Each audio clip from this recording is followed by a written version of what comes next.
اے روح من، پتہ ہے مجھے تم سے کوئی گلہ نہیں۔ ہاں میرے ساتھ ایسا ہی ہونا چاہیے تھا، ایک میں ہی ہوا میں اڑنے لگ گیا تھا۔ پتہ ہے میں دنیا کا خود کو خوش نصیب ترین انسان سمجھتا تھا، کیونکہ میرے ساتھ تم تھی، کیونکہ میرے ساتھ تم تھی۔ لیکن پتہ نہ تھا کہ ایسا بھی موڑ آنا تھا، جانے کس نے نظر لگا دی ہم کو۔ میں سفر میں اب بھی ہوں، لیکن ہم سفر کے بغیر۔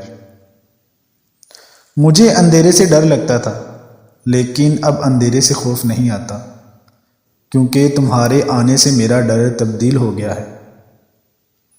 تم کو کھونا میرا آخری ڈر تھا، اب لوگوں سے نہیں خود سے سہم جاتا ہوں۔ بس ایک تکلیف سی ہوتی رہتی ہے سینے میں، شاید آنسو ہوں گے، ہاں یقیناً آنسو ہی ہوں گے، بس فرق اتنا ہے۔ پہلے جب نکلتے تھے تو خود پہ رشک آتا تھا اور یہ نکل پڑتے تھے، لیکن اب خود کی بے بسی اور اس درد سے نکلتے ہیں جو سینے میں اٹھتا ہے۔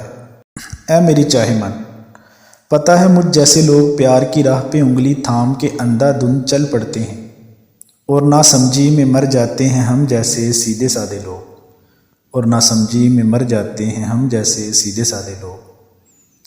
پتہ ہے میرا دل غلط تھا، جو وہاں پہ اعتبار کر بیٹھا جہاں پہ انسانوں کے جذبات کو صرف کھلونا سمجھا جاتا ہے۔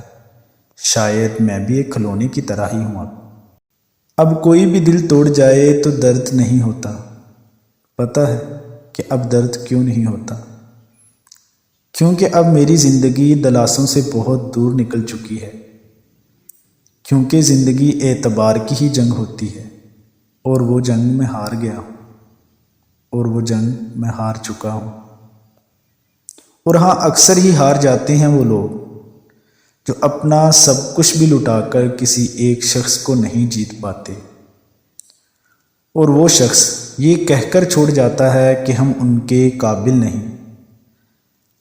بس ایک ہی گلہ ہے کہ میری ذات ریزہ ریزہ ہو گئی ہے، کہ میری ذات ریزہ ریزہ ہو گئی ہے۔ مجھ پہ اب ترس نہ کھانا، میں اس قابل ہی تھا، جاؤ اب لوٹ کر نہ آنا۔ میں نہیں چاہتا تم اس کے جذبات کے ساتھ کھیلو جو تم پہ اعتبار کر رہا ہے، بس اور کسی کے سپنے ریزہ ریزہ مت کرنا، بس کسی اور کے سپنے ریزہ ریزہ مت کرنا۔ ایک نظر بچھڑنے سے پہلے اسے غور سے دیکھا میں نے، ایک نظر بچھڑنے سے پہلے اسے غور سے دیکھا میں نے، اس کی آنکھوں میں اجازت کے سوا کچھ بھی نہ تھا، اس کی آنکھوں میں اجازت کے سوا کچھ بھی نہ تھا۔